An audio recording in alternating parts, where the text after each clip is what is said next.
Good morning, Lena. Hey, John. Hey. I guided Lena to a photo this morning of first of her older brother and then of her younger brother. It's that time of year. We do a little bit of a recap of the siblings of that Lena had to leave behind for various mental health reasons. Yes. So, what did I show you? Well, you showed me both of their pictures that their most recent pictures on Facebook is both of them with this girl that my younger brother adopted into the family, who's, now she's a teenager and she was always a very pretty girl, but he adopted her and he married her mother in 2007, I believe. And his mother like systematically destroyed whatever was left of my relationship with my family. She like came in and just the girl my brother married, my younger brother married, came in and she wreaked havoc on the whole scene that was already dysfunctional, but she jumped in the middle of the dysfunctional mess and really took the bull by the horns, you could say, and just, you know, pushes everybody around and hated me, but was very, go ahead, John, very threatened by Lena, very threatened by she's threatened by everyone. She doesn't like anyone.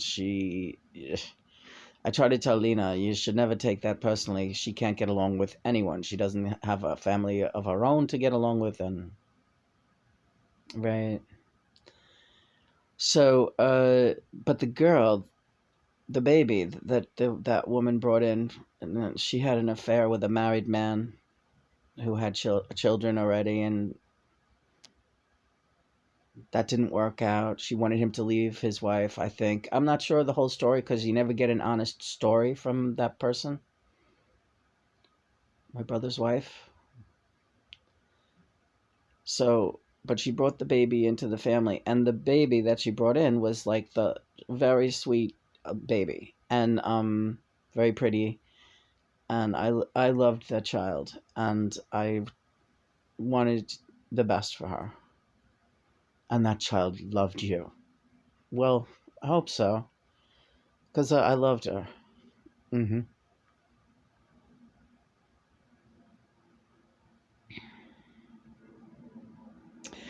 So I always wonder how she was doing, but I always worried about her because I knew my brothers were like these dirty-minded guys. They were into porn, and and then later on realizing, whoa, my father was a pedophile, is a pedophile, once a pedophile, always a pedophile, and when things fell apart with that family, and I had to separate myself from them. I always thought about that girl and just like, oh, she's in a fucking viper's nest of dysfunctional pedophiles and perverts. Gamblers, drinkers, perverts. All my brothers and my father are just like, they're not great people to have a pretty little girl around who's not, not that it made a difference anyway, but she's not biologically your kin.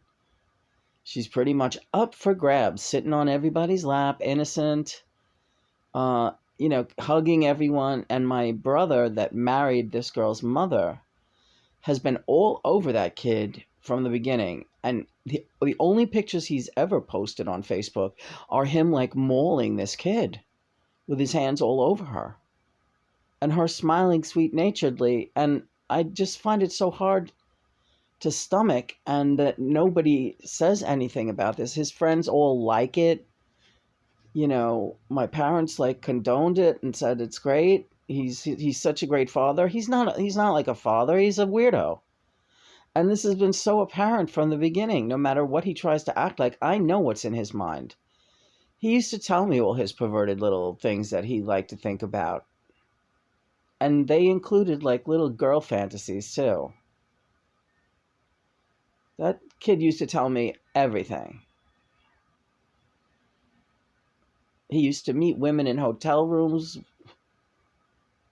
His friends were always hiring hookers. He talked about it with me quite openly.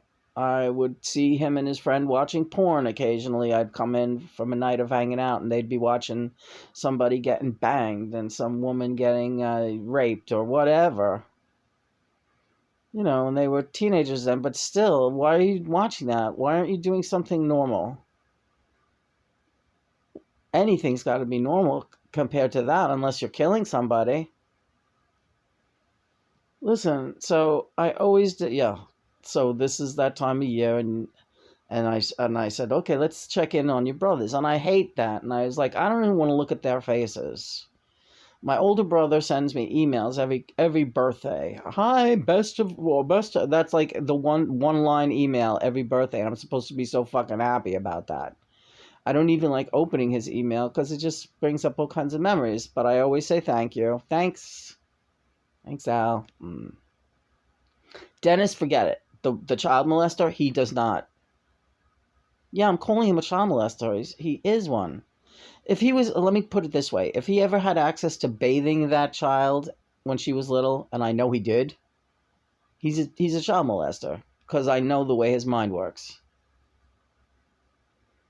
And I never came out and said this to the family, but I did kind of say at the time that I was still talking to them, this does not look right. This does not feel right. Mind your business, Lynn. You have a dirty mind. You got a sick mind. No, I don't. I'm thinking about that little girl. Also, the mother, of course, had terrible relations with the biological father of that child, so she cut him off completely. She couldn't wait to get my brother to take over the child support, to get married and have my brother be her supporter, so she could cut all ties with that biological father who was paying full child support. And when my boss at the time, the lawyer Eugene, saw the settlement that guy was paying, because Dennis was looking into it at the time, he was like, should we cut the child support? I think I need legal advice. And my boss told him, I wouldn't cut this child support from this biological father. This is the best kind of child support. Nobody gets a deal like this. This is a good man right here. He's going to pay this kid everything until through college. He's doing it. He wants to do the right thing. Do you have all the money for that right now? You should let this guy do it. He's the father. Nope. The mother wouldn't hear of it. She was like, no, I don't want anything to do with him. He's not in her life. He's not her father. You're her father now. You have to pay for everything. And my brother at the time did not have a pot to piss in. Not a pot to piss in. He had just lost a job. She forced him to get married. They forced my parents to pay for the whole big fucking wedding and make her like queen of the day. She forced my brother to marry her daughter. Yes, she bought the daughter a ring and made the child march down the aisle with them and marry my brother right alongside her. I'm just recapping because this is like, I was really worried from the beginning. Plus, at the time that she married my brother, she was living with another ex-husband before she moved out from him. So when he met her, she was living with a baby from another man with an ex-husband who was no longer married to her, but she couldn't afford to live anywhere. So she was living with some weirdo who was also kind of weird and reminded me of a child molester and was always hanging all over the baby that wasn't his. But God forbid I say anything about this situation that my younger brother was now stepping into. Oh well, that was 2007. I don't feel like doing the math for that right now, but it was quite a while ago. So now John shows me these pictures on Facebook that my brother is proudly displaying of himself and this beautiful young girl who now she should be with a boyfriend. He should not be clutching her vigorously at some kind of sporting event, like sitting in these sporting seats and his arms wrapped so tightly around her that he's like feeling her up. And again, that she's smiling innocently. There is no denying the sweetness of that girl's smile. She has nothing but trust in her heart. It breaks my heart that I no longer know that girl. She was funny, and she was the only bright spot in that family. For a short time, for me, she was my friend. And if she's listening, I'm not gonna say your name because your mom will try to put me in jail again. But I will say, I hope you have happy holidays, and I hope you meet a nice guy, a really great guy, who takes good care of you and treats you very, very well, and respects you.